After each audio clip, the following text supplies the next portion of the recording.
Hey y'all, welcome back. I got another Build Thoughts episode for you. This one's gonna be a little bit different. I decided to switch it up a little bit with this one, and also show you a few of the mods that I made to this set. Now the mods aren't super. I guess they're not super elaborate, except for one. Well, I guess one technically, but I made three different modifications to this. I've also added something.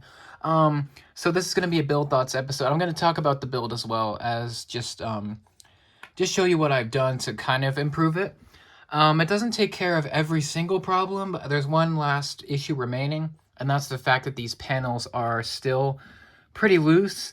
But to me, that doesn't matter as much because the ship is mostly in my collection just going to be like hovering in the air, or it's going to be in land-in mode, so it's not going to be too big of an issue.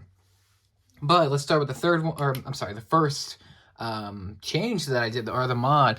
So ever since I got this, it wasn't that long ago.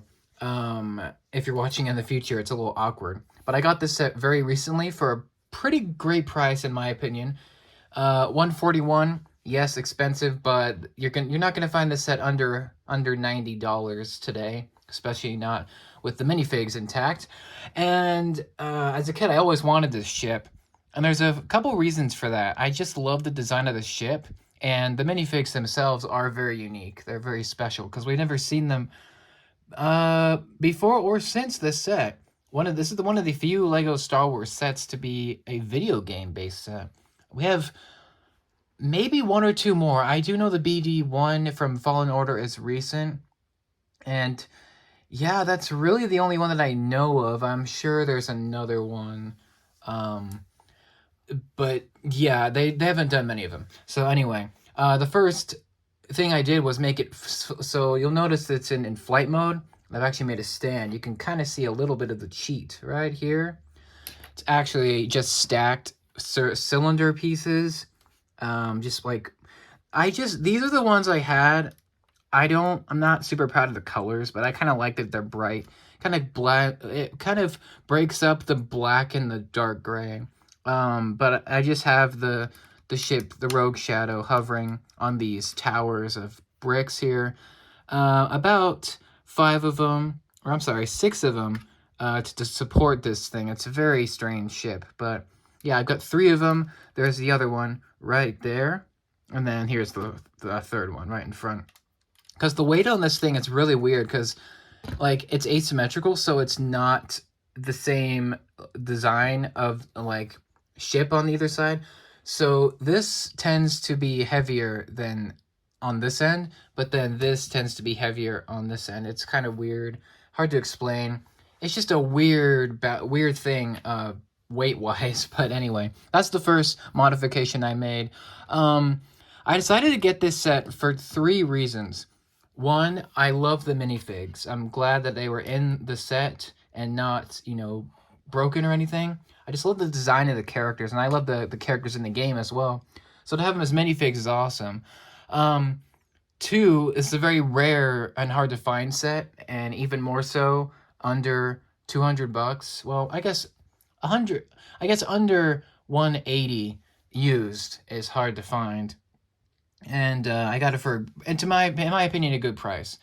And then I love the ship. The ship itself is so different. It's so distinctive from other Lego ships. I think this is one of the most unique ships that we've ever seen from Lego Star Wars, like, history. Because if you think about it, a lot of the sets are just remakes. The Falcons and the Star Destroyers and the gunships and all the Separatist fighters and TIE fighters and stuff. We see all these things, but this is something different, which I really like. I wish that Lego Star Wars would kind of branch out and make some more unique stuff. They've done it for Ahsoka, some of those sets, and they've done the Old Republic sets, which I love. I would love to get my hands on those someday. Those are even more expensive than this one. This really reminds me of an Old Republic set, which is a good thing because those are also kind of one-of-a-kind ships, different Star Wars type ships. And I hope in the future Lego Star Wars team will kind of branch out and make some more different stuff. But anyway, I did make a couple other modifications. One of them is really small. It's in this panel. It's a little hard to keep open. But I did attach Starkiller's lightsaber.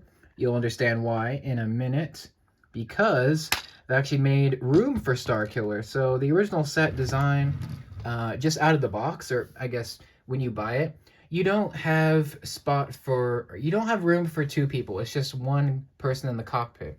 Well, I actually modified it. This has taken me a long while to do. But here's the cockpit. I'll zoom in a little bit so you can see that. And hopefully the quality's all right. You can see the reflection. But this actually now has room for both Juno and the Apprentice now. You can see they're both in there. And I'll kind of zoom in a little bit so you can see that. Sorry about the quality dip. But yeah, that's what it looks like. You can see Juno's in there with their cap, and you can see Starkiller in there as well. And it's a pretty tight fit. Still with the modifications, if you want to get all three figures in there, you're going to have to definitely you're going to have to break it apart and make this longer, because if you don't, it's not going to work. So yeah, just be aware of that. But yeah, it fits him in there. You can see him in there. And here's the spot where he's at. And we'll talk about that in a minute, how I did this. It's fairly simple. Just know that if you're going to make this mod, you're going to have to work with the cockpit. It kind of falls apart a little bit, but it's not too bad. Another mod I made is the top of the roof section, because without it, it blocks what am I trying to say? So if you don't do something like this, the top of the roof will hit his head, or hit anyone's head that's sitting down there. So it's a little bit annoying. So I decided to this is the build. It's not too, big of a fix, I guess. And I did use this piece here, this one, as it breaks. Give me a second. This one here. So if you're wondering how to build it, it's pretty simple. Hopefully this is the thing though. You got to be precise on how you put this back. But yeah, it's very smooth. You can kind of see the figure's arms through there a little bit right here, but it's not too big of a problem, I think. And the last mod that I made is pretty easy to do. It's gonna be kind of hard to show you because this is under the ship. So let's just turn it around, or turn it upside down, kind of.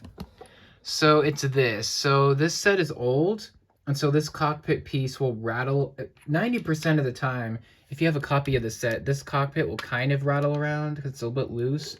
So I decided to keep that sturdy and secure and stable by attaching a ball joint underneath, just barely underneath the cockpit. So the cockpit it also keeps the gap closed. So now the cockpit is flush against the build. So now it doesn't look as loose. You can see the cockpit is pretty much airtight. It looks proper, It doesn't look as loose, and it doesn't flop around. Usually, if you don't have that on there, the cockpit will just kind of make this rattle noise. It's just kind of annoying to me, but it's just a minor thing. I'm glad that it was able to work out. It's very stable. It's very secure. So, it looks nice, and it matches the build quite well. And there's no gapping, which I like. So, yeah, that's pretty much all the mods that I made. Obviously, the wings can rotate much better when the ship is off the ground. I think I might get a few more of these cylinder pieces to make it hover a little higher.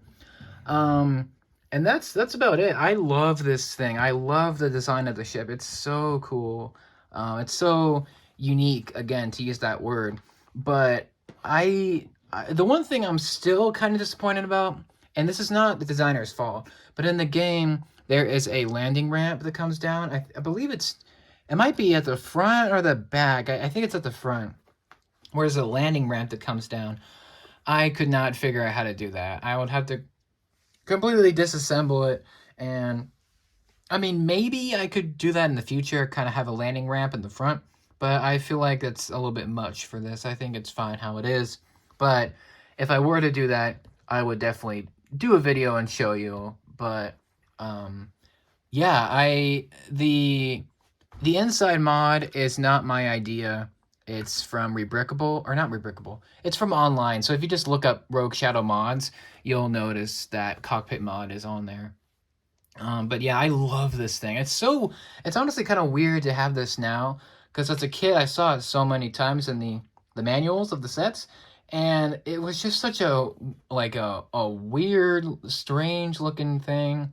And I think that was before I played the game. I played the game a little bit later than 2008, maybe like 2009, 2010-ish.